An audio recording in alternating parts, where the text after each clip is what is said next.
एक छोटा सा गांव था। इसमें मीरा नाम की एक लड़की रहती थी। मीरा की माँ बचपन में ही मर गई थी। सौतेली माँ उसे बिल्कुल प्यार नहीं करती थी। उसके लिए वह घर में काम करने वाली केवल एक नौकरानी थी। मीरा का सौतेला भाई सोनू भी मीरा को बिल्कुल पसंद नहीं करता था। मीरा के पिता उसे प्यार तो करते, परंतु अपनी पत्नी से बहुत डरते। एक दिन की बात है, जल्दी जल्दी खाना बनाते हुए उसने सब्जी जला दी। बदबू सूंघकर माँ रसोई में आ गई। अरे ओ, अब क्या किया तूने? माँ, वो थोड़ी सी सब्जी जल गई है। माँ गैस पर रखे बर्तन के अंदर देखकर, अरे ये क्या किया तूने? तेरा बाप कोई टाटा अंबानी थोड़े ही है जो तू रोज रोज नुकसान करती रहती है। माँ माफ कर दो। मेरा लाडला आता ही होगा, अब क्या वो तेरा सिर खाएगा? माँ मैं जल्दी से कुछ बना देती हूँ। तभी मीरा के पिता आ जाते हैं। बता अब इन्हें कैसे जली ये सब्जी? बाबा, कल मेरी परीक्षा है, इसलिए जल्दी जल्दी काम निपटाने के चक्कर में ये सब्जी जल गई।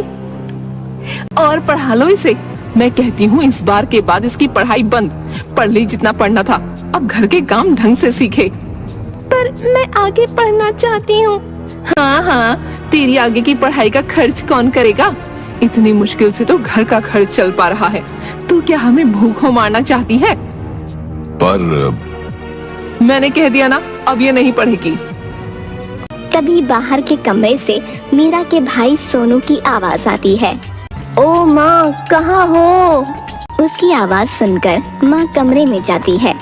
सोनू के साथ गांव का बूढ़ा सेठ जमना लाल भी था। सोनू माँ के कानों में धीरे से कुछ कहता है, जिसे सुनकर लालची माँ की आंखें बड़ी हो जाती हैं। तभी मीरा के पिता भी आ जाते हैं। उन्हें देखकर, और भैरो, कैसे हो? सुना है आजकल तुम्हारा काम धंधा मंदा चल रहा है। हाँ, बस ऐसे ही है।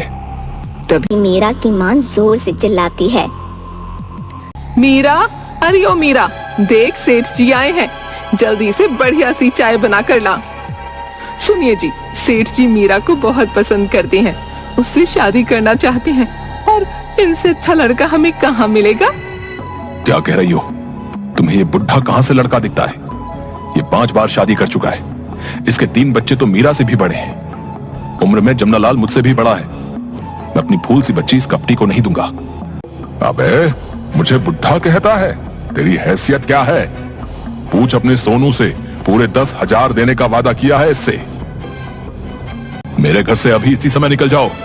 भैरव का गुस्सा देखकर माँ चुप हो जाती है और सोनू वहाँ से चुपचाप खिसक जाता है। कुछ दिनों बाद भैरव की तबीयत बहुत खराब हो गई। जब मीरा भैरव को खाना देने आई तो वो इशारे से उसे रुकने का संकेत करता है। बाबा, आप ठीक तो हैं? आपको कुछ चाहिए? बेटी, मुझे माफ कर देना। शायद अब मैं ज्यादा दिन तक ना जी पाऊं। बाबा, आप ऐसा मत कहिए, आप जल्दी ठीक हो जाएंगे। बेटी, मेरी एक बात ध्यान से सुन। तू कभी अपनी माँ और भाई पर विश्वास मत करना, और मेरे जाने के बाद यहाँ मत रहना। ये दोनों रुपए के लालच में तेरे साथ कुछ भी कर सकते हैं। मीरा रोते हुए हाँ में सिर हिलाती है। कभी उसकी माँ आ जाती है और वो चुप हो गए।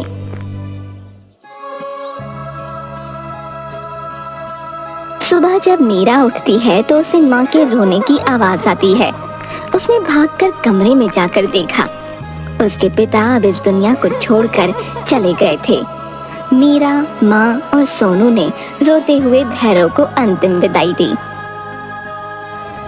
भैरव के मरने के कुछ दिन बाद जमना लाल घर में आता है। मीरा छिप कर देखती है कि वो माँ और सोनू से हंस हंस कर बातें कर रहा था। जमना लाल ने नोटों की एक गड्डी माँ को दी, जिसे देखकर वो हंसने लगी और सोनू आंखें बड़ी करके देखने लगा। सेठ जी, आप फिक्र मत कीजिए, कल सुबह आ जाइए मीरा को लेने। माँ कमरे में आकर मीरा के कपड़े एक पोटली में बांधकर उसे कहती है, अब तेरा सब कुछ वो जमना लाल है, समझी? माँ, ये आप क्या कह रही हैं?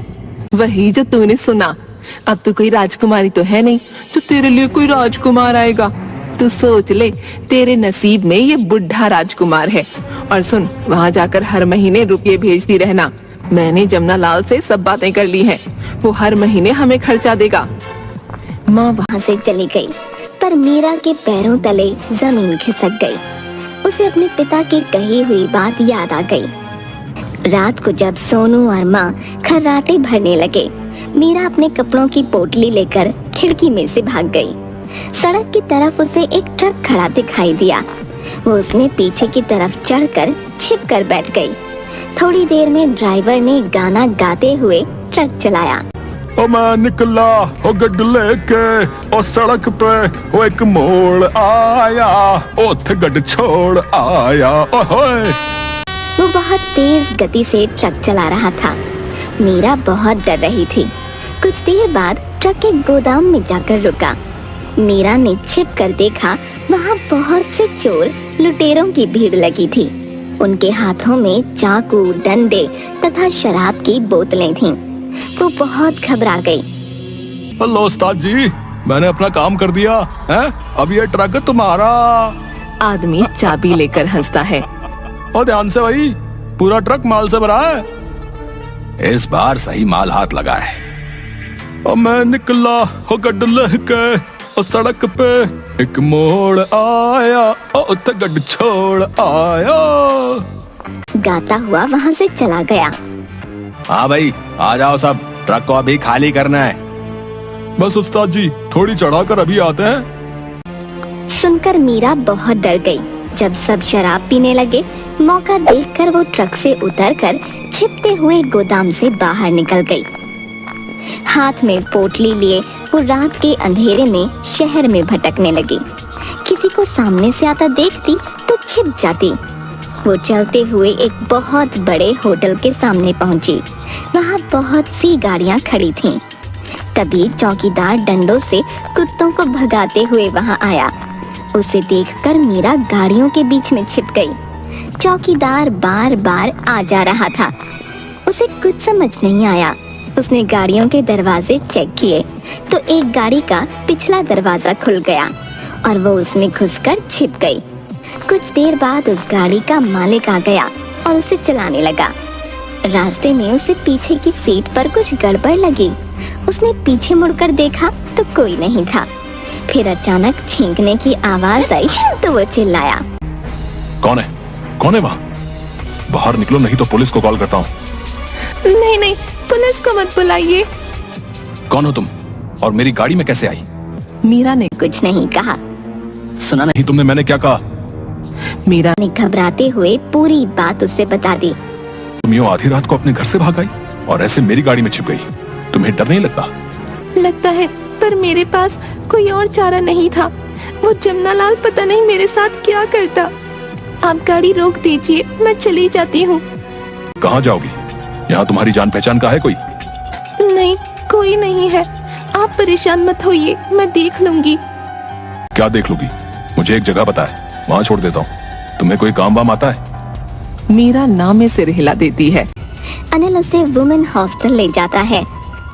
मीरा जाने लगी तो उसने उसे कुछ रुपए दिए। नहीं नहीं, मुझे नहीं चाहिए।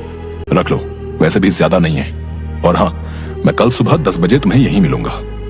तुम्हें कोई काम दिलवा देता हूँ। अगर तुम्हें विश्वास हो तो आना, नहीं तो रहने देना। कहकर वो चला गया और मीरा हॉस्टल में चली गई। सुबह 10 बजे जब वो बाहर आई तो अनिल गाड़ी लेकर पहले से वहाँ मौजूद था। वो गाड़ी में बैठ गई। आप मुझे क्या काम दिलवाएंगे? देखो मीरा, तुम्हारी तरह मेरा भी इस दुनिया में मेरी दादी के सिवा और कोई नहीं है, पर आजकल वो बहुत बीमार रहती है। मैं चाहता हूँ कि तुम उनकी देखभाल करो। क्या तुम ये काम करोगी? इस समय तो मैं कुछ भी काम कर लूंगी। वैसे तो एक नर्स आती है, वो तुम्हें सब कुछ समझा देगी।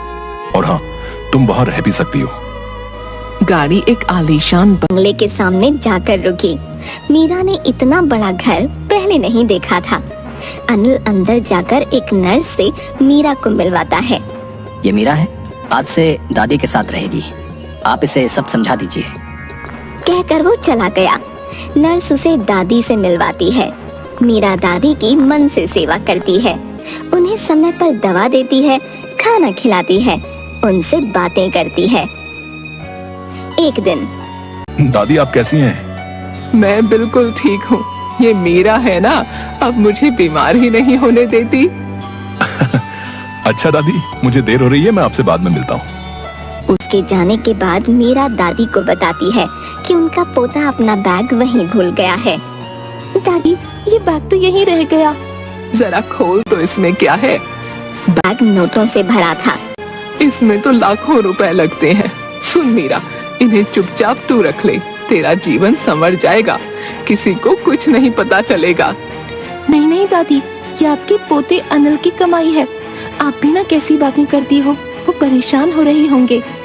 कहकर वो अनिल को फोन करके बैग के बारे में बता देती है।